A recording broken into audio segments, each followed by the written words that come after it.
Here with this week's hottest stories in the investment world, this is Zach's Friday Finish Line.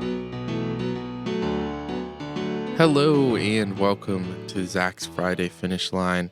I'm Ryan McQueenie, an associate stock strategist here at Zach's, along with one of our editors, Maddie Johnson. Hello, today is Friday, February 1st, where we've gotten through January. It was a long year, January. And we're here to recap this week's biggest stories from the investment and financial world. The coldest air, literally in a generation, hit the Midwest on Wednesday and Thursday. It did warm up a little bit like throughout the day. Heat wave, yes. Heat wave, back up to zero. Sending even us hardened souls here at Zach's into a midweek hibernation. But the news, it didn't matter. The news marched on, and we're back to discuss it all as always. It was earnings reports this week as the biggest and most influential technology companies in the world joined the Q4 fray. And you can best believe we have the latest from Apple, Facebook, Microsoft, and Amazon on today's program.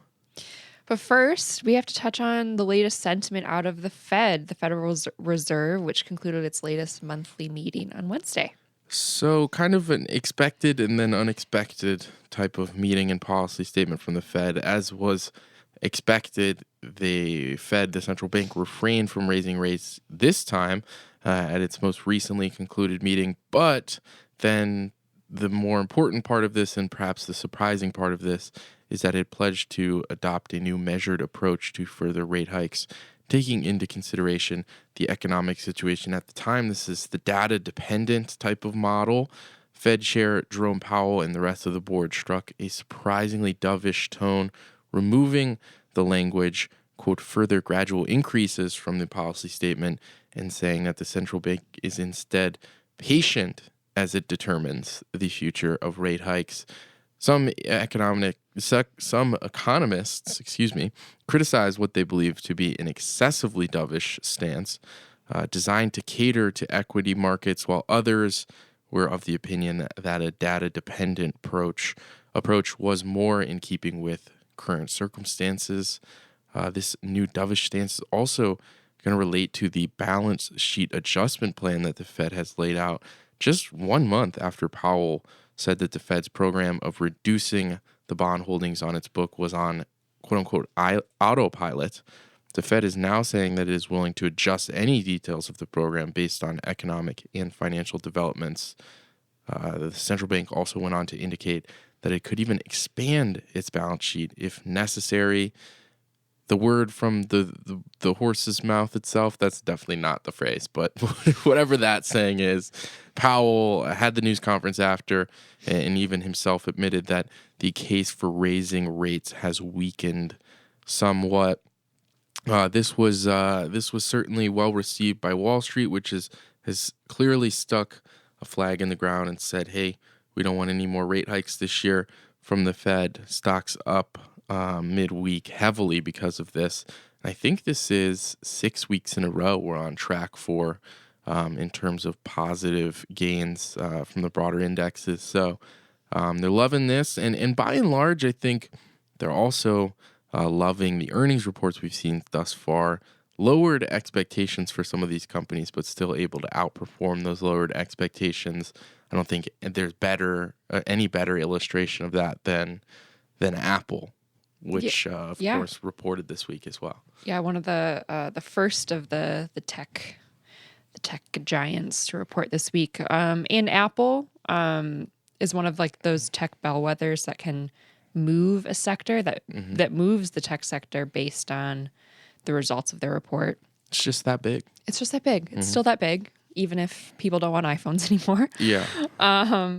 So Apple posted its first holiday quarter decline, actually, in revenue and profit in over a decade on Tuesday. Revenue was down 4.5% to $84.3 billion, while total net income slipped slightly to just under $20 billion. Adjusted earnings per share improved about 7.5% to $4.18 per share. Just 1 penny above the newly revised Zach's consensus estimate that fell after Apple's profit warning in early January. Do you guys remember that? Let's see. Total iPhone revenue plummeted 15% year over year to $52 billion. And Apple sales in Greater China, this is a key segment of the report now, which includes Hong Kong and Taiwan and accounts for roughly 20% of company revenues. This plummeted 27%. The firm's dramatic decline is likely due to a huge downturn in iPhone sales in Greater China. However, not unexpected. No.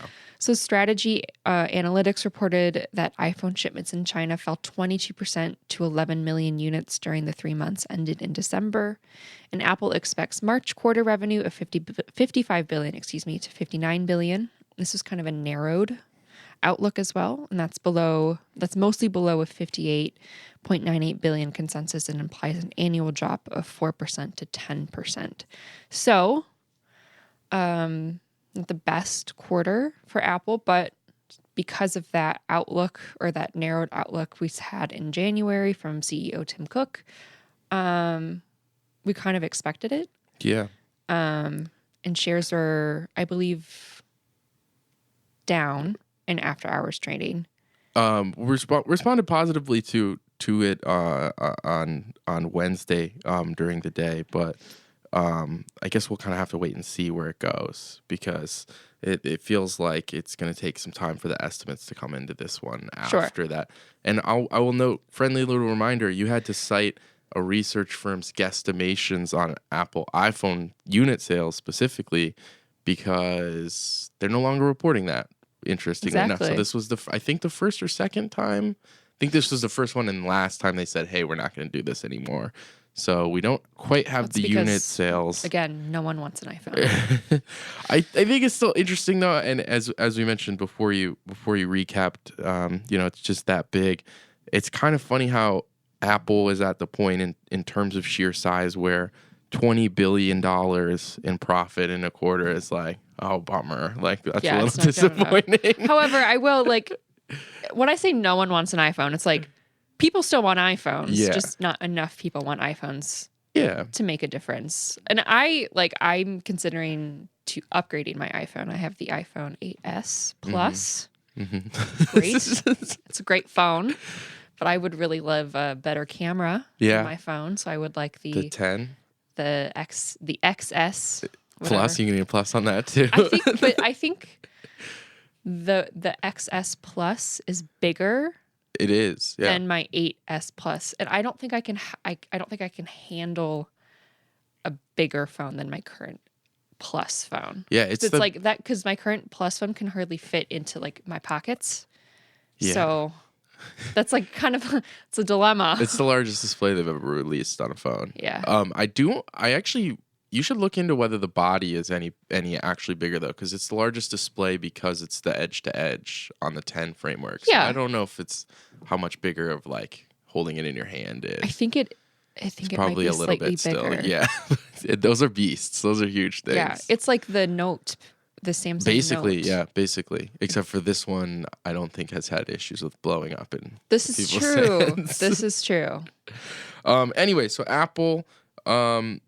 Well, I was gonna say it's the first of the Fangs this week, but we already had Netflix. But it was like there's Netflix early, and then you get the Fangs all kind of in a group later in earnings season. Yes. We also had the F in Fang reporting Facebook. Yeah. On Wednesday afternoon, adjusted earnings of $2.38 per share beat the Zacks consensus estimate by a healthy 21 cents beat there.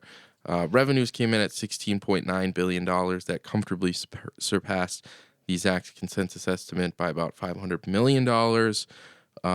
Adjusted earnings up about 65% from the year-ago quarter on revenue growth of 30%.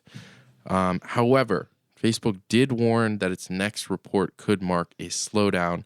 It anticipates a revenue deceleration in Q1. Funny little wording there. And it thinks that full-year expenses will jump 40% to 50%.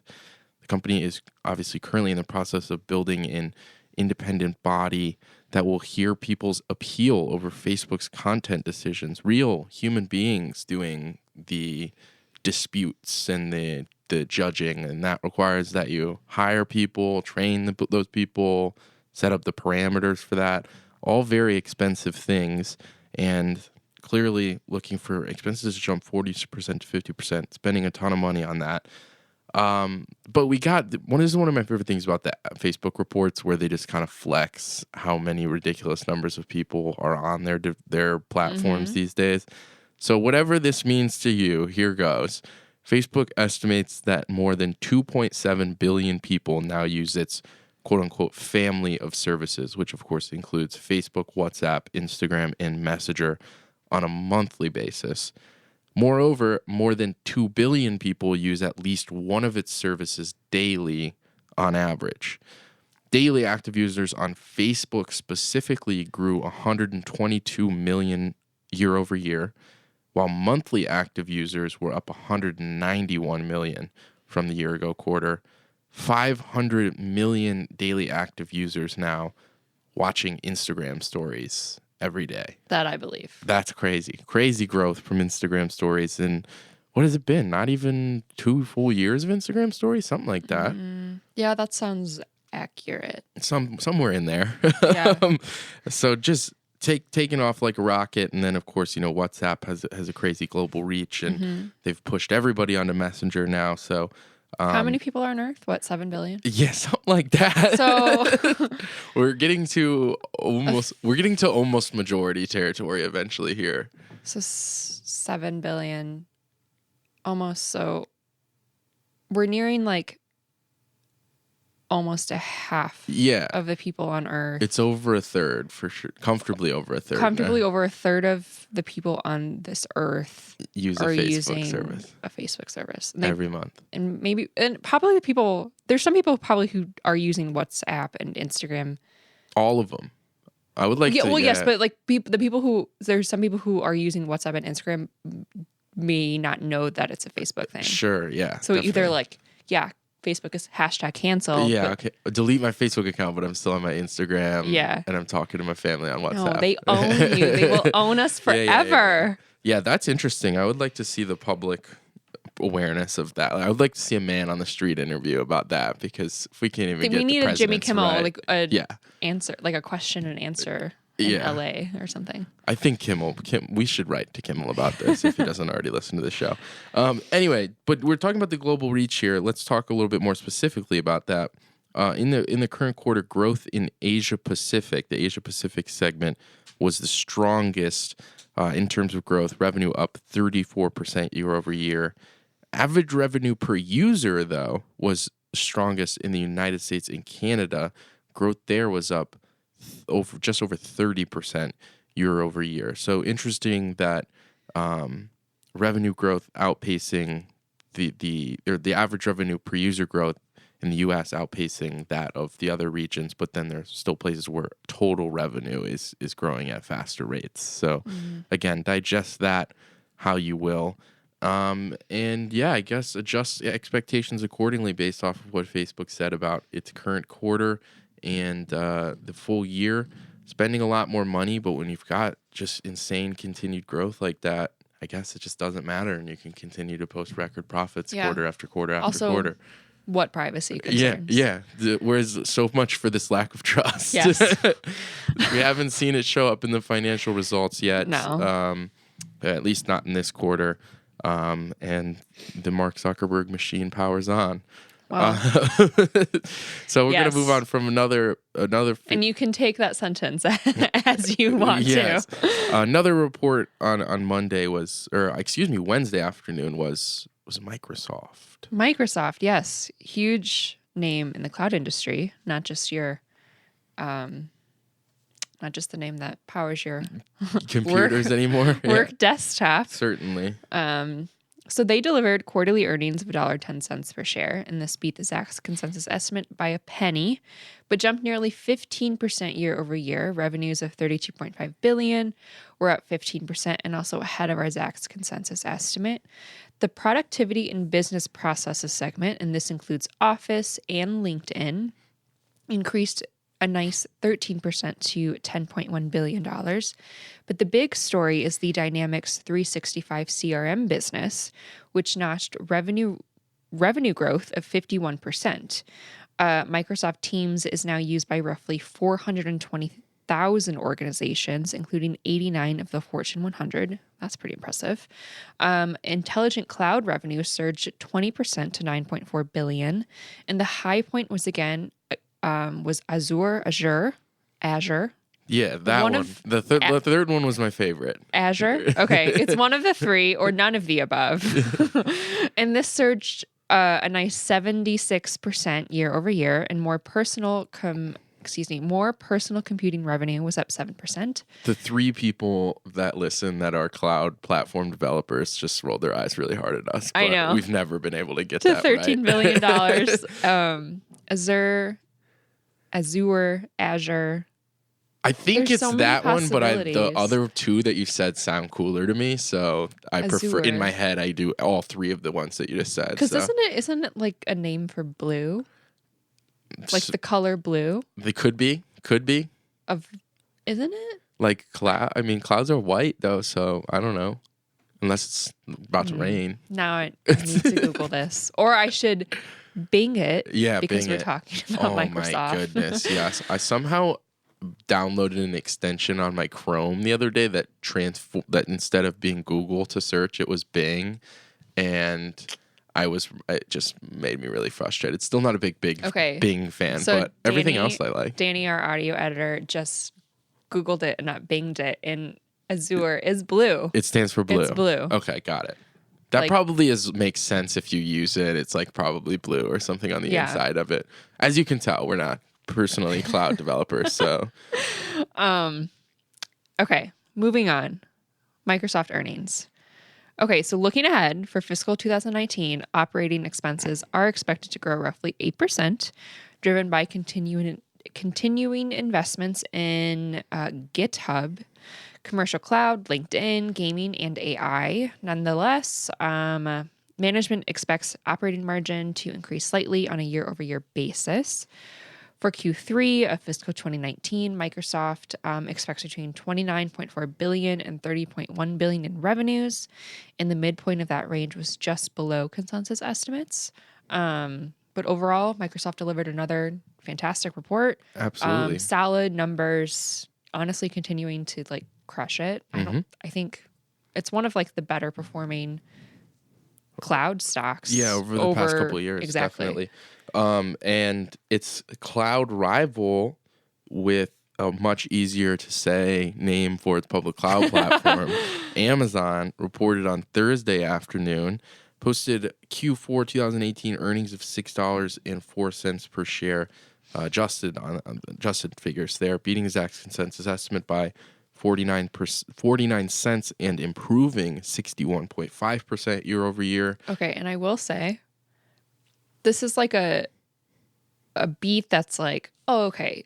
Within reason. Yeah, which we're not used to. I'm not used to this with Amazon.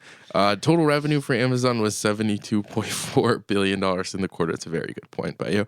It was $3 last quarter. Yeah, some of them are weird. It just, I think it's because they guide for revenue now, but it's just the guidance for earnings is so up in the air.